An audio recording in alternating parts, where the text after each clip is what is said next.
Hi, it's Kristen from Kristen Jones Coaching. And today I want to talk about fat adaptation or snacking. You must make a choice.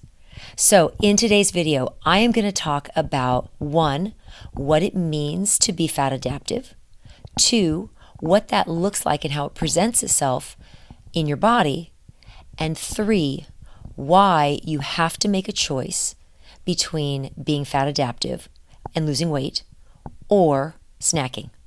So let's go back to the top. So when it comes to fat adaptation, what does that mean? What does it mean for you to be fat adaptive? Well, that means that you have exhausted all of the reserves, all of the glycogen that you have stored, the blood sugar that you use for instant energy, then the muscle glycogen that you use for energy. All that's been exhausted, and then your body can start tapping into fat cells, which is ultimately what we want when it comes to losing weight. That's really the only true way to lose weight, is to actually tap into those fat cells and burn them off. So that is ideally the situation that we want to have our bodies in. So the way we do that is by allowing our bodies to not take in food for a certain period of time, and allowing our bodies to get to get hungry, and to then actually use up all of the energy that's easily and readily available, and then start tapping into those fat cells for energy. And again, as I say, that is what we want to do. So that's the ideal circumstance when it comes to losing weight. Now, what does that look like physically in your body? So when you are fat adaptive, you have a more stable supply of energy, because your body is not having to go up and down. Blood sugar rises, insulin pumps in, blood sugar comes down, then you crash, then you feel tired, then you have to eat again. So that is one of the signs of being fat adaptive, is you have a very stable reserves of energy. The second thing is you have reduced cravings, which is something so many people are wanting to take care of and are really wanting to address, but they think that taking care of cravings, there's some magic formula, and the magic formula is to not have your blood sugar jutting up and down all the time. That's the magic. That's the key. You also will experience more of a clear mind. You won't have as much brain fog. You'll be able to think more clearly, because your brain and every cell in your body, when it's not busy digesting food, they can actually regenerate themselves. They can actually relax and restore and actually work better. The fourth thing is you'll have better endurance. If you're an endurance athlete, you'll have better endurance, and that will help you be able to do many of the activities that you want to do. And the last thing is you'll lose weight and you'll lose fat, as opposed to just losing weight.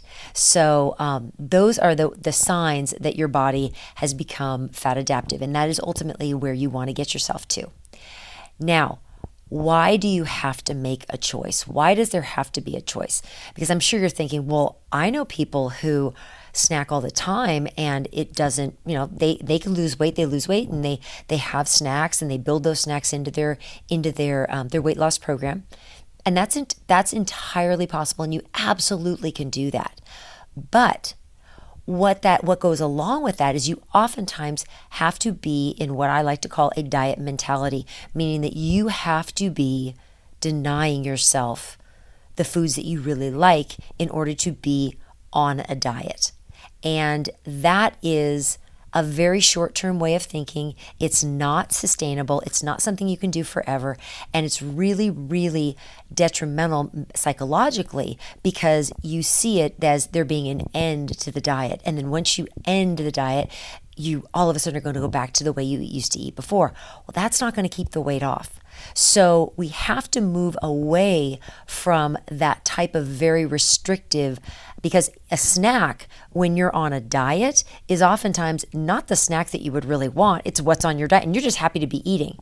And that really, we want to train our bodies to be able to go a longer time without food. And that takes practice. It's not something that happens right away. Like anything else, you have to train your body and adapt your body to a new environment and a new circumstance and a new situation.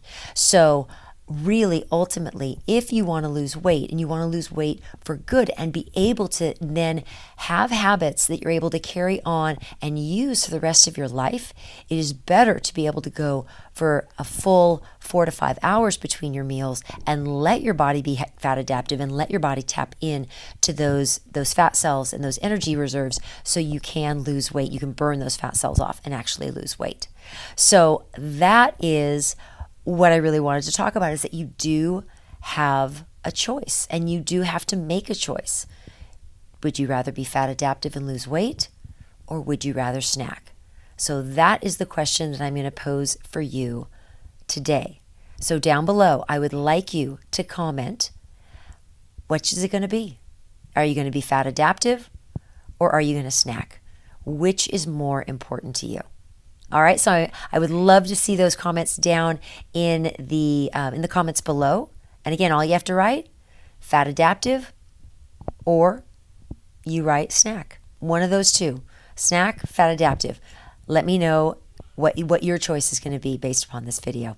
All right, take care. Have a great day.